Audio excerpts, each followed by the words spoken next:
এটা পথে জ্বলা কলা খুৱাইছে মলানডুবিৰ স্থানীয় ৰাইজ আৰু বিদ্যালয়ৰ ছাত্ৰ ছাত্ৰীসকল। মই এই মুহূৰ্তত উপস্থিত আছো মলানডুবিত আৰু মলানডুবিৰ গাঁৱৰ পৰিৱেশ দেখুৱাম। এয়া হৈছে মলানডুবিৰ গাঁৱৰ এটা ব্যস্তপূৰ্ণ পথ আৰু এই পথটোত এজাক বৰষুণ পৰিলে এআঁঠু হয় আৰু এই এআঁঠুৰ পানীৰে গাঁওবাসীয়ে যাতায়াত কৰিব লাগে। আনকি ইয়াৰ গাঁৱৰ মাজত থকা যি বিদ্যালয় আছে ৰূপজ্যোতি মধ্য ইংৰাজী বিদ্যালয়, সেই বিদ্যালয়ৰ ছাত্ৰ ছাত্ৰীসকলে অতি বিপদসংকুলভাৱে এই পথেৰে যাতায়াত কৰিবলগীয়া অৱস্থা হৈছে। আৰু এয়া এজাক বৰষুণ পৰিছিল আৰু এজাক বৰষুণৰ ফলতে এনেকুৱা অৱস্থা হৈছে পথৰ। আৰু এই পথছোৱাৰে আচলতে দীৰ্ঘদিন ধৰি জ্বলা কলা খুৱাই আহিছে। দীৰ্ঘদিন ধৰি যাতায়াতৰ ক্ষেত্ৰত সমস্যাৰ সন্মুখীন হৈ পৰিছে এই মলানডুবি গাঁৱৰ ৰাইজে আৰু ছাত্ৰ ছাত্ৰীসকলে। বিপদসংকুলভাৱে তেওঁলোকে প্ৰতিদিনে বিদ্যালয়ত তেওঁলোকে আহিব লগা হয়। এআঁঠু পানীৰে তেওঁলোকে বিপদসংকুলভাৱে যাতায়াত কৰিবলগীয়া হয়। কিমান দিনৰ ধৰি যাতায়াতৰ অৱস্থা? বহুত দিন হ'ল, বহু বছৰ হ'ল। এইবাৰে আছে আপোনাৰ মাজততো স্কুল আছে, স্কুল আছে, এখন স্কুল আছে তাতে এখন। ছাত্ৰ ছাত্ৰীসকলে এনেতে আহিব লাগে, আহে মানে খুব কষ্ট কৰি আহে, বিৰাট কষ্ট কৰি আহে সিহঁতে। পিছত ঘূৰি ঘূৰি যায় আকৌ ৰাস্তাৰ পৰা আহি। চিকিৎসালয়ত ৰোগী যদি নিবলগীয়া হয় আপোনালোকে কেনেকে লৈ? উপায় নাই, ধাৰ বান্ধি ভাল ভাই নহয় কিবা কৰি লৈ যাওক, চাং চাং বান্ধি লৈ যোৱা হয় আৰু। এজাক বৰষুণ পৰিলে পুৰা পানী উঠি যায়, ক'ব নালাগে, কৃত্ৰিমবান হৈ যায়, কৃত্ৰিমবান হৈ যায়। বাইদেউসকল আছে, তেওঁলোকৰ সৈতে কথা পাতিবলৈ চেষ্টা কৰিম। কেনেকুৱা সমস্যাত ভুগিছে আপোনালোকে?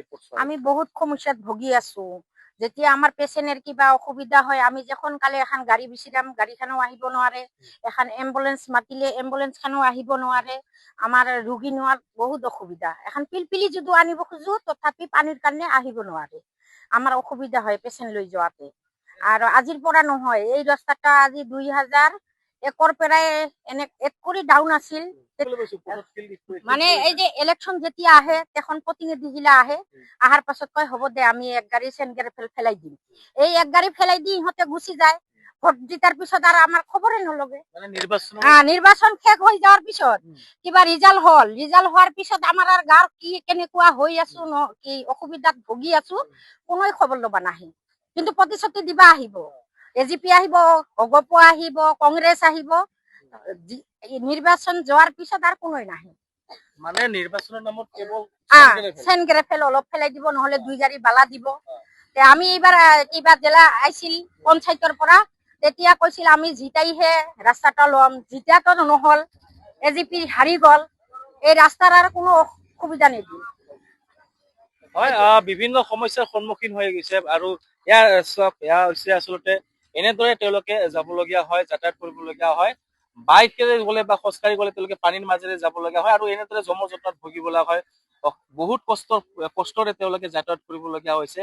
আৰু এজাক বৰষুণ পৰিলে আচলতে এনেদৰে পানী জমা লাগে বা পানী কৃত্ৰিম বানৰ সৃষ্টি হয়। আৰু এনে কদৰ্যমৰ পৰিৱেশৰ মাজেৰে তেওঁলোকে দীৰ্ঘদিন ধৰি এই পথেৰে তেওঁলোকে যাতায়াত কৰি আহিছে।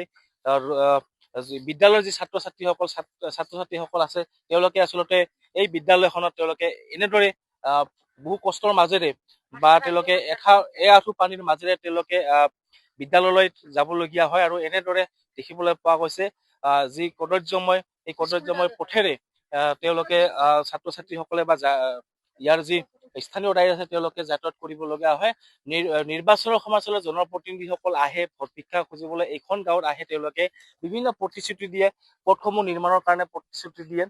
নিৰ্বাচনৰ নামত কেৱল এক গাড়ী, এক ট্ৰেক্টৰ বা মাত্ৰ এক পিকআপ তেওঁলোকে ইয়াত চেনগ্ৰেফেল পেলায়। কিন্তু নিৰ্বাচন যোৱাৰ পাছত কোনো প্ৰতিশ্ৰুতি তেওঁলোকে পাহৰি যায়, কোনো ধৰণৰ তেওঁলোকে খবৰ ল'বলৈ নাহে। আৰু যাৰ ফলত জমৰ জটনত ভুগি তেওঁলোকে এনেদৰে যাতায়াত কৰিব লাগিছে। সেয়ে পুনৰবাৰ তেওঁলোকে স্থানীয় বিধায়ক যি আছে বা জনপ্ৰতিনিধিসকল তেওঁলোকে দাবী জনাইছে অতি সোনকালে যাতে এই পথছোৱা নিৰ্মাণ কৰি দিয়ে আৰু যাতায়াতৰ সুচল কৰি দিয়ে।